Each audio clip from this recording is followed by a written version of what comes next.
Susan Sontag, Notes on Camp.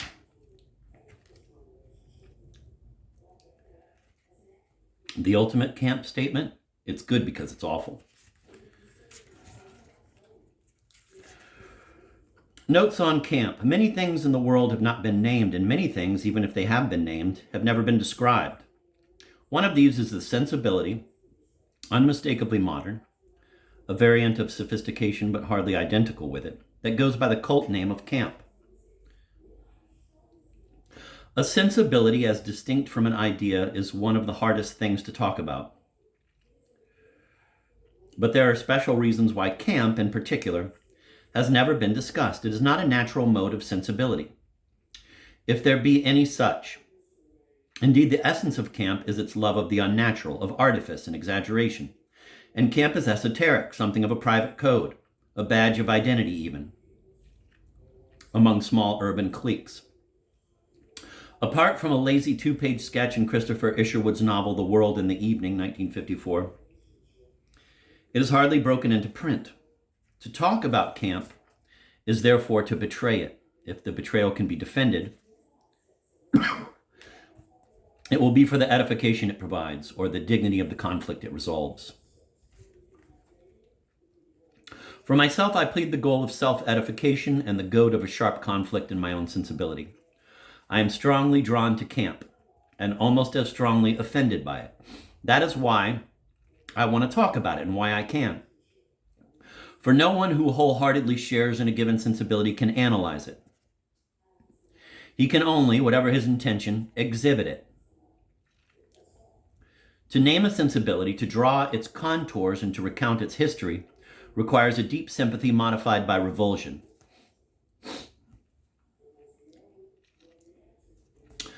Though I am speaking about sensibility only, and about a sensibility that, among other things, converts the serious into the frivolous, these are grave matters. Most people think of sensibility or taste as the realm of purely subjective preferences. Those mysterious attractions, mainly sensual, that have not been brought under the sovereignty of reason. They allow that considerations of taste play a part in their reactions to people and to works of art. But this attitude is naive and even worse. To patronize the faculty of taste is to patronize oneself. For taste governs every free, as opposed to rote, human response. Nothing is more decisive. There is taste in people, visual taste, taste in emotion, and there is taste in acts, taste in morality. Intelligence as well is really a kind of taste, taste in ideas. One of the facts to be reckoned with is that taste tends to develop very unevenly. It's rare that the same person has good visual taste and good taste in people and taste in ideas. Taste has no system and no proofs, but there is something like a logic of taste. The consistent sensibility which underlies and gives rise to a certain taste. A sensibility is almost, but not quite, ineffable. Any sensibility which can be crammed into the mold of a system, or handled with the rough tools of proof, is no longer a sensibility at all. It has hardened into an idea. To snare a sensibility in words, especially one that is alive and powerful, asterisk, the sensibility of an era is not only its most decisive, but also its most perishable aspect. One may capture the ideas, intellectual history, and the behavior, social history of an epoch without ever touching upon the sensibility or taste which informed those ideas, that behavior. Rare are those historical studies, like Huizinga on the late Middle Ages, Feber on 16th century France, which do tell us something about the sensibility of the period. To snare a sensibility in words, especially one that is alive and powerful, one must be tentative and nimble, the form of jottings rather than an essay with its claim to a linear, consecutive argument, seemed more appropriate for getting down something of this particular fugitive sensibility. It's embarrassing to be solemn and treatise-like about camp. One runs the risk of having oneself produced a very inferior piece of camp. These notes are for Oscar Wilde. Quote, one should either be a work of art or wear a work of art, end of quote. Phrases and philosophies for the use of the young. Number 1, to start very generally, camp is a certain mode of aestheticism. It is one way of seeing the world as an aesthetic phenomenon. That way, the way of camp is not in terms of beauty, but in terms of the degree of artifice, of stylization.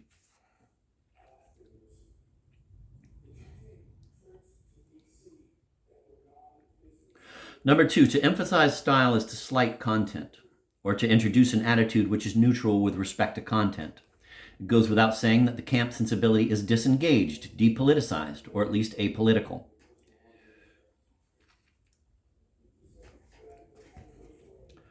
Number 3, not only is there a camp vision, a camp way of looking at things, camp is as well a quality discoverable in objects and the behavior of persons.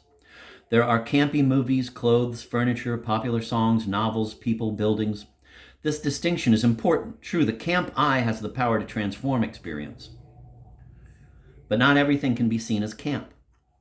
It's not all in the eye of the beholder.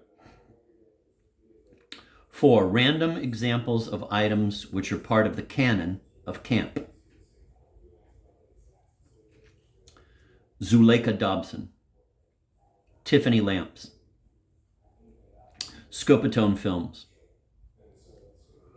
the Brown Derby restaurant on Sunset Boulevard in LA, The Inquirer, headlines and stories, Aubrey Beardsley drawings, Swan Lake, Bellini's operas, Visconti's direction of Salome and 'Tis Pity She's a Whore,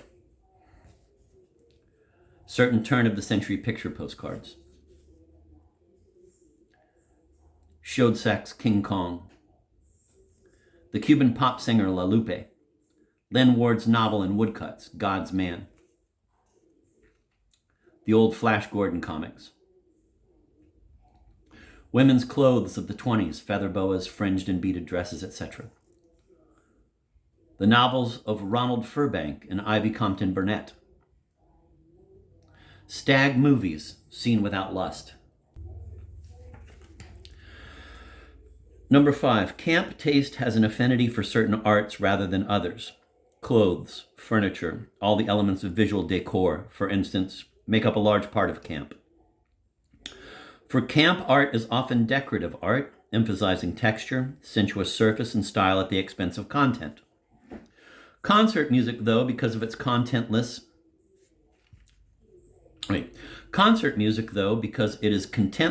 is rarely camp. It offers no opportunity, save for a contrast between silly or extravagant content and rich form. Sometimes whole art forms become saturated with camp. Classical ballet, opera, movies have seemed so for a long time. In the last 2 years, popular music, post-rock and roll, what the French call yéyé, has been annexed. And movie criticism, like lists of the 10 best bad movies I have seen, is probably the greatest popularizer of camp taste today, because most people still go to the movies in a high-spirited and unpretentious way. Number 6, there is a sense in which it is correct to say it's too good to be camp, or too important, not marginal enough. More on this later. Thus, the personality and many of the works of Jean Cocteau are camp, but not those of André Gide. The operas of Richard Strauss, but not those of Wagner. Concoctions of Tin Pan Alley in Liverpool, but not jazz. Many examples of camp are things which, from a serious point of view, are either bad art or kitsch. Not all, though. Not only is camp not necessarily bad art, but some art which can be approached as camp, example the major films of Louis Fouillade, merits the most serious admiration and study. Quote, the more we study art, the less we care for nature, end of quote. The Decay of Lying. Number 7. All camp objects and persons contain a large element of artifice. Nothing in nature can be campy. Rural camp is still man-made, and most campy objects are urban. Yet they often have a serenity or a naivete, which is the equivalent of pastoral. A great deal of camp suggests Empson's phrase, quote, urban pastoral, end of quote. I'm going to reread that. Number 7, all camp objects and persons contain a large element of artifice. Nothing in nature can be campy.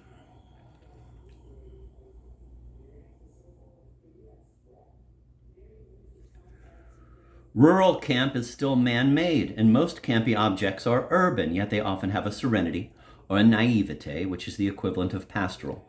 A great deal of camp suggests Empson's phrase, urban pastoral. 8, camp is a vision of the world in terms of style, but a particular kind of style. It is the love of the exaggerated, the off, of things being what they are not. The best example is in Art Nouveau, the most typical and fully developed camp style. Art Nouveau objects typically convert one thing into something else. The lighting fixtures in the form of flowering plants, the living room, which is really a grotto. A remarkable example, the Paris Metro entrances designed by Hector Guimard in the late 1890s in the shape of cast iron orchid stalks. I have to look that up. That sounds really good.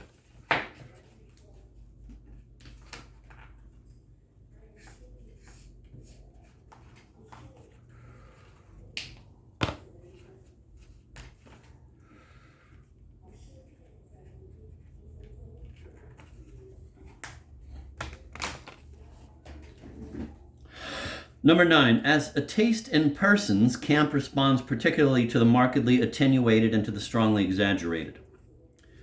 The androgyny is certainly one of the great images of camp sensibility. Examples, the swooning, slim, sinuous figures of pre-Raphaelite painting and poetry. The thin, flowing, sexless bodies in Art Nouveau prints and posters, presented in relief on lamps and ashtrays. The haunting androgynous vacancy behind the perfect beauty of Greta Garbo. Here, camp taste draws on a mostly unacknowledged truth of taste. The most refined form of sexual attractiveness, as well as the most refined form of sexual pleasure, consists in going against the grain of one's sex. What is most beautiful in virile men is something feminine. What is most beautiful in feminine women is something masculine. Allied to the camp taste for the androgynous is something that seems quite different but isn't. A relish for the exaggeration of sexual characteristics and personality mannerisms. Let me reread that. Allied to the camp taste for the androgynous is something that seems quite different but isn't. A relish for the exaggeration of sexual characteristics and personality mannerisms.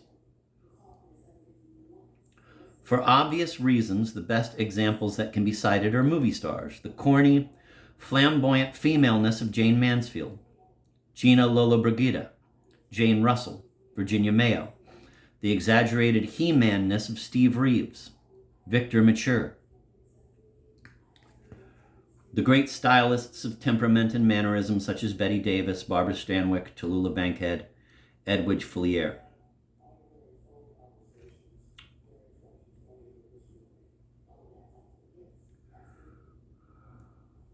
Number 10. Camp sees everything in quotation marks. It's not a lamp, but a, quote, lamp, end of quote. Not a woman, but a, quote, woman, end of quote. To perceive camp in objects and persons is to understand being as playing a role.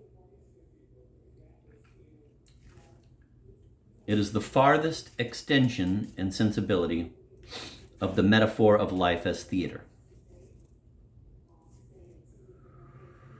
Number 11, camp is the triumph of the epicene style, the convertibility of man and woman, person and thing. But all style, that is artifice, is ultimately epicene. Life is not stylish, neither is nature. Number 12. The question isn't why travesty, impersonation, theatricality.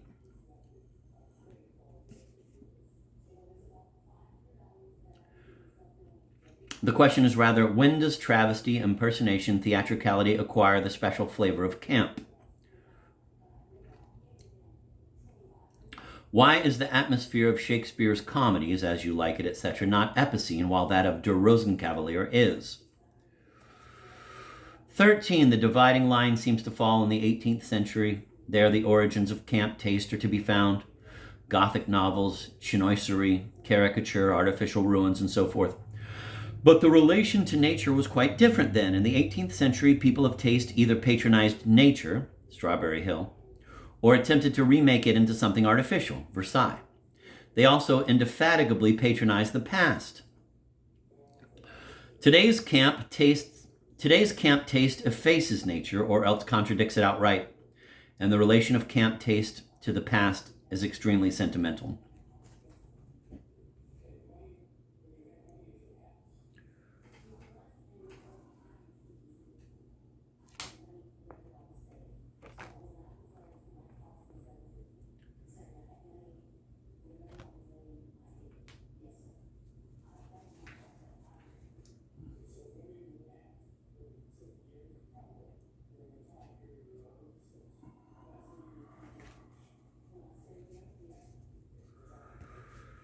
Number 14, a pocket history of camp might, of course, begin farther back, with the Mannerist artists like Pontormo, Rosso, and Caravaggio, or the extraordinarily theatrical paintings of Georges de la Tour, or Euphuism, Liley, etc. In literature,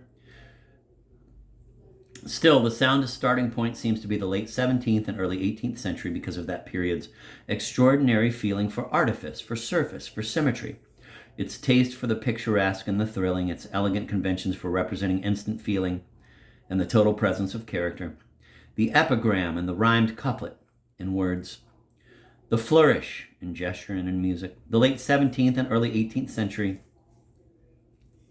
is the great period of camp. Pope, Congreve, Walpole, etc., but not Swift. Les Précieux in France, the Rococo churches of Munich, Pergolesi. Somewhat later, much of Mozart, but in the 19th century, what had been distributed throughout all of high culture now becomes a special taste. It takes on overtones of the acute, the esoteric, the perverse. Confining the story to England alone, we see camp continuing wanly through 19th century aestheticism. Burne-Jones, Pater, Ruskin, Tennyson, emerging full-blown with the Art Nouveau movement in the visual and decorative arts, and finding its conscious ideologists in such, quote, wits, end of quote, as Wilde and Furbank. Number 15, of course, to say all these things are camp is not to argue they are simply that. A full analysis of Art Nouveau, for instance, would scarcely equate it with camp. But such an analysis cannot ignore what in Art Nouveau allows it to be experienced as camp. Art Nouveau is full of, quote, content, end of quote, even of a political moral sort. It was a revolutionary movement in the arts, spurred on by a utopian vision somewhere between William Morris and the Bauhaus group of an organic politics and taste. Yet there is also a feature of the Art Nouveau objects which suggests a disengaged, unserious, quote, aesthete's vision. This tells us something important about Art Nouveau and about what the lens of camp, which blocks out content, is. Number 16. Thus, the camp sensibility is one that is alive to a double sense in which some things can be taken, but this is not the familiar split-level construction of a literal meaning on the one hand and a symbolic meaning on the other. It is the difference, rather, between the thing as meaning and something, anything, and the thing as pure artifice. Number 17, this comes out clearly in the vulgar use of the word camp as a verb. To camp, something that people do. To camp is a mode of seduction, one which employs flamboyant mannerisms susceptible of a double interpretation, gestures full of duplicity, with a witty meaning for cognoscenti and another.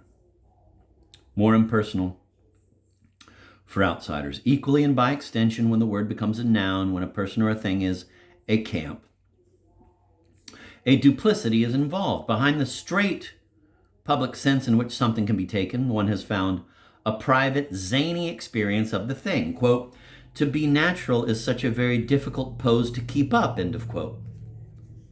An ideal husband. Number 18.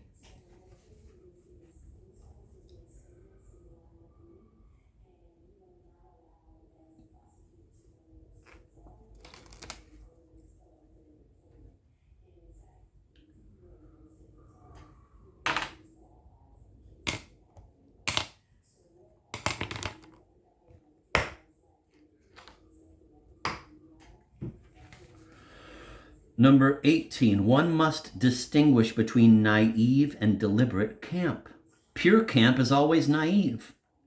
Camp which knows itself to be camp, quote, camping, end of quote, is usually less satisfying. Number 19. The pure examples of camp are unintentional. They are dead serious. The Art Nouveau craftsman who makes a lamp with a snake coiled around it is not kidding, nor is he trying to be charming. He is saying, in all earnestness, voila, the Orient, genuine camp. For instance, the numbers devised for the Warner Brothers musicals of the early 30s, 42nd Street, The Gold Diggers of 1933, of 1935, of 1937, etc. By Busby Berkeley does not mean to be funny. Camping, say the plays of Noel Coward, does. It seems unlikely that much of the traditional opera repertoire could be such satisfying camp if the melodramatic absurdities of most opera plots had not been taken seriously by their composers. One doesn't need to know the artist's private intentions. The work tells all. Compare a typical 19th century opera with Samuel Barber's Vanessa, a piece of manufactured, calculated camp, and the difference is clear.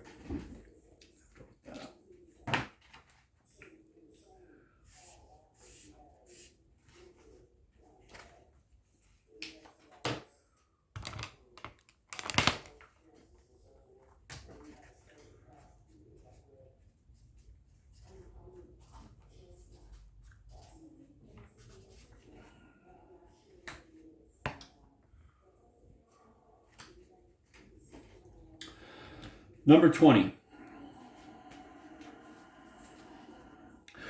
Probably intending to be campy is always harmful. The perfection of Trouble in Paradise and The Maltese Falcon, among the greatest camp movies ever made, comes from the effortless, smooth way in which tone is maintained. This is not so with such famous would-be camp films of the 50s as All About Eve and Beat the Devil.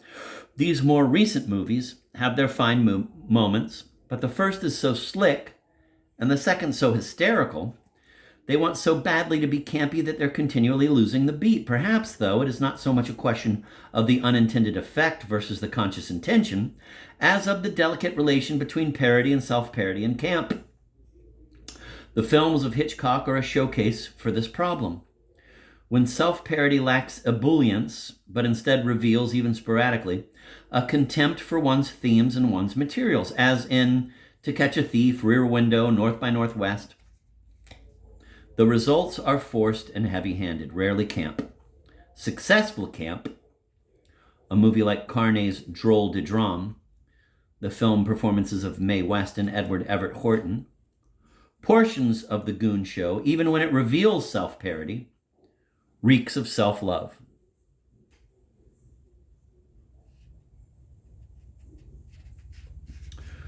Number 21. So again, camp rests on innocence. That means camp discloses innocence, but also when it can, corrupts it. Objects, being objects, don't change when they are singled out by the camp vision. Persons, however, respond to their audiences. Persons begin, quote, camping, end of quote. Mae West, B. Lilly, La Lupe, Tallulah Bankhead in Lifeboat, Betty Davis in All About Eve. Persons can even be induced to camp without their knowing it. Consider the way Fellini got Anita Ekberg to parody herself in La Dolce Vita. Number 22. Considered a little less strictly, camp is either completely naive or else wholly conscious when one plays it being campy. An example of the latter, Wilde's epigrams themselves. Quote, "It's absurd to divide people into good and bad. People are either charming or tedious," end of quote. And that's from Lady Windermere's Fan.